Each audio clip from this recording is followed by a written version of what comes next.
সামনে আসছে শাকিব খানের একাধিক নতুন সিনেমা। কিছু প্রদীপের আগুন বাংলাদেশের নির্মাতারা প্রতিনিয়তই শাকিব খানের সাথে কাজ করার জন্য অধীর অপেক্ষায় থাকে। ইতিমধ্যেই তারা শাকিব খানকে নিয়ে বেশ কিছু বড় বাজেটের সিনেমার পরিকল্পনা করছে।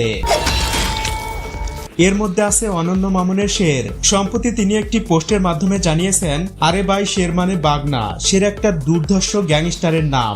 যদিও এর আগে মামুনের দরদ ছবিটি ভালো সাড়া জাগাতে পারেনি, ব্যবসায়িক দিক থেকে ছবিটি লস প্রজেক্ট ছিল। এবারে সেই লসটা পুষিয়ে নিতেই বিশাল পরিকল্পনা করছেন তিনি। বিগ বাজেট আর বড় মাপের ক্যানভাসে নির্মিত হবে শের। আপাতত এতটুকুই জানা গেছে। নায়িকা হিসেবে থাকতে পারে ভারতীয় কোনো জনপ্রিয় অভিনেত্রী। শের নাম শুনেই বোঝা গেছে এটি একটি অ্যাকশন থ্রিলার নির্ভর সিনেমা হবে। শের ছাড়াও শাকিবের ঝুলিতে একাধিক নতুন সিনেমা আছে, তবে তিনি কোনটাতে আগে কাজ করবে এটা এখনো জানা যায়নি। আর কিছুদিন পর সব খোলাসা হবে, কারণ বর্তমানে দেশের এই মেগাস্টার রেস্টে আছে, তার ফ্যামিলির সাথে সময় পার করছে।